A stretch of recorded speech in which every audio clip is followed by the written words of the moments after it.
Hey everybody, it's Matt. Taking a look today at the ASUS Republic of Gamers Harpe Ace AIM Labs gaming mouse, as well as the Azoth mechanical wireless keyboard. Excited to try both of these out. Let's unbox it and let's take a look. We'll start now by unboxing the Republic of Gamers Harpe Ace AIM Labs Edition gaming mouse. Pay no attention to the fact that I'm having a little bit of difficulty with the box there. As you can see, it all starts with the thank you note. And then the mouse is right up top in a little travel bag, and so I'm going to pull it out here. And it's all ready to go. So the one thing that really shocked me right off the beginning was how light it was. I thought maybe it was missing a battery compartment, or it was missing batteries, and so I was looking around for a compartment afterwards. And as it turns out, no, it actually is that light. It's only 54 grams, which is just absolutely ridiculous. If you need the wireless dongle for that, though, it's available underneath. You can connect 3 different ways. As you see, I'm having trouble with the box here. You can connect wired through the included USB-C cable, or wirelessly at 2.4 gigahertz, or through Bluetooth. There's a couple other things in the box there. That little black envelope has some grip tape. There's some stickers, as well as the warranty notice and the rest of the paperwork. And then in here, you'll see once again I have a little bit of difficulty maneuvering.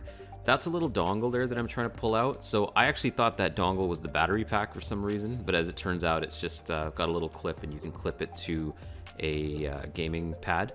And then just off screen here, as I'm fiddling around a little bit, I am showing off the charge cable, or if you want to go wired, that's the cable itself. All right, so let me show you some functions on the underside of the mouse.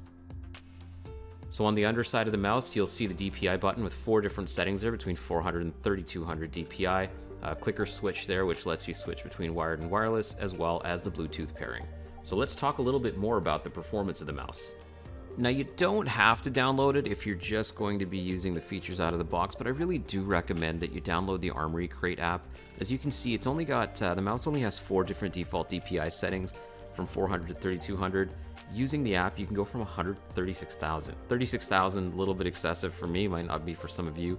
You can also turn things like angle snapping, angle tuning on and off, and then you can calibrate based on different surfaces too, which is really cool. So there's like different mouse pad surfaces, or else you can just do manual calibration. That's the way I went. I game off my desktop. I don't have any sort of mouse pad or gaming pad, so just using the default feet at the bottom. It does come with an extra set of feet as well, by the way.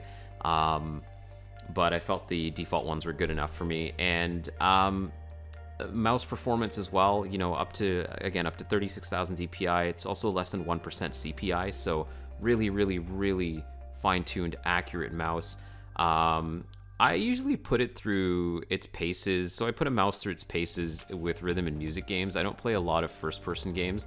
I did use AIM Labs quite a bit here just to get my aim and stuff down for when I was playing games like Cyberpunk. Yes, I realize I'm a couple years behind the rest of the world when it comes to that, but just getting into Cyberpunk now.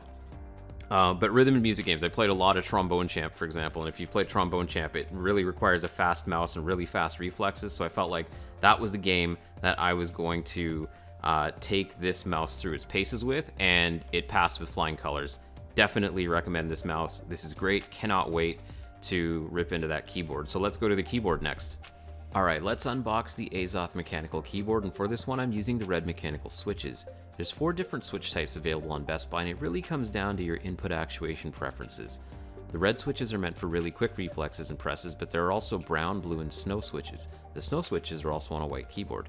Anyway, check description for a link to the written review, which will link you to the ASUS website for more details. You can power this one of 3 ways again: wired, wireless, or through Bluetooth. A switch on the back side of the keyboard lets you switch back and forth. There's also a 2-inch OLED screen with a 3-way relay switch, which you can tend to a lot of features out of the box. Again, more customization available through Armory Crate if you need it. This keyboard also claims to be quieter than other mechanical keyboards through the use of multiple checks for sound dampening. There's 3 layers of dampening foam inside the keyboard, as well as a silicone gasket mount design. Just by taking this out of the box and clicking a couple buttons, I could tell this is going to be a bit quieter than my other mechanical keyboard, but not sure by how much. Spoiler alert, I'll test that shortly. You'll see me unboxing the maintenance kit and charge cable here shortly. This is really cool. The switches come pre-lubricated, but it comes with a kit that also allows you to remove and hot swap the switches and re-lubricate them if you need to with a small set of tools. Let's get to running that sound differential test first, and then I'll get to showing you how to replace the keys.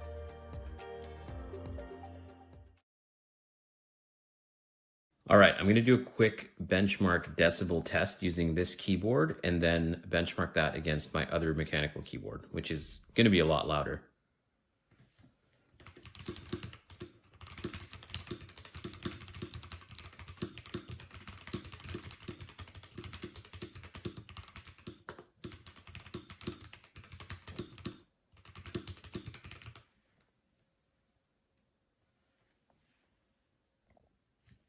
Okay, time for test number 2 with the other keyboard.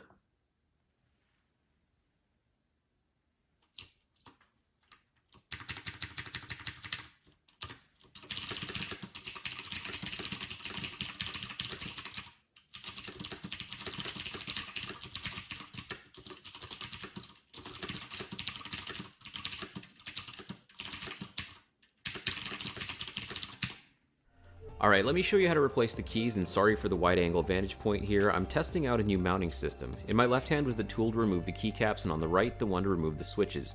Removing the keycaps are very simple. You just press the tool down on the key, and once it clicks, pull up. You don't need much force. The reason I'm removing 2 is because I'd recommend doing this at the beginning so you know which angle to put the new keycap in. Won't let you force it in the wrong way, but it's better to have a reference point. Next, take the metal tool and remove the NX switch. We've got our old switch and then our new one. Thankfully, you don't see me nearly fumble the switches here, but you then line up the new switch and pop it in.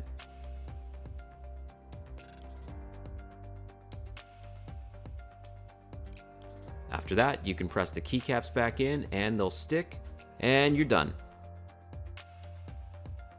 So my overall thoughts on the keyboard are pretty straightforward. It's great, it's quiet, it's packed with features, and lasts a really long time. In fact, if you charge it and turn the RGB lighting and OLED screen off, ASUS says it'll last for up to 2,000 hours.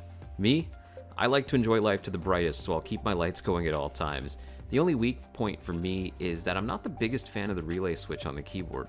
It's an up and down and push to confirm type of switch, and I felt like it could be a bit firmer on the quote-unquote push to confirm part, as I accidentally found myself doing that too often. Regardless of how you run it, the keyboard has no latency at all. I ran it 3 ways off my laptop and there was absolutely no difference in input. Between all the games I played new and old, the keyboard was ridiculously responsive and ridiculously quiet. As a package deal, these two can't be beat.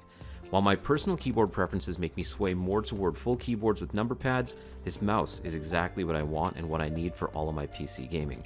For a 75% keyboard though, I'll say this is my favorite, and if this is your type of keyboard, this is the one to get. I can't recommend both of these products to you enough. The next time you're in the market for a mouse and keyboard, give these Republic of Gamers products a look because you won't be sorry. So that about wraps up this look at the ASUS Azoth wireless mechanical keyboard and the Harpe Ace Aim Labs gaming mouse, now available at Best Buy and online at bestbuy.ca. You might have noticed there was an ASUS monitor floating throughout my review. That is one of the VG1A series monitors. It's a 27-inch widescreen. You'll be able to see that on the channel as well. Thank you for watching today. My name is Matt. Please subscribe to this channel for more reviews like this one, and we'll see you next time.